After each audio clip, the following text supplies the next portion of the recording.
Hey, good morning, team. So, just reflecting this morning on the idea of anti-fragile. I'm not sure if you've ever read the book written by Nassim Taleb called Antifragile. Great book. I think the best way to illustrate it is think about a single match and fire and how easily it is to blow out a match. So, that is fragile. And yet, if you take that same match and you light like a burner on a stove, that becomes, use an adjective, robust or resilient, right? You're not going to blow it out.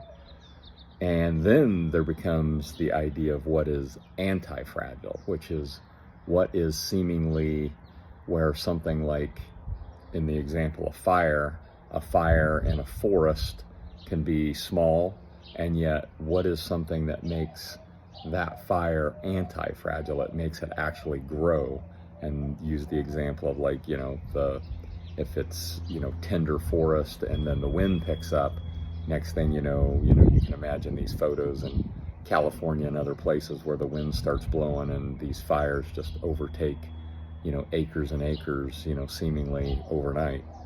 And that's an example of anti-fragile. And I really love this concept because when it's, let's take an example of something that's not fire.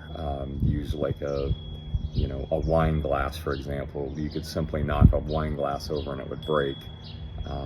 Where a bowling ball, for example, is resilient compared to a wine glass.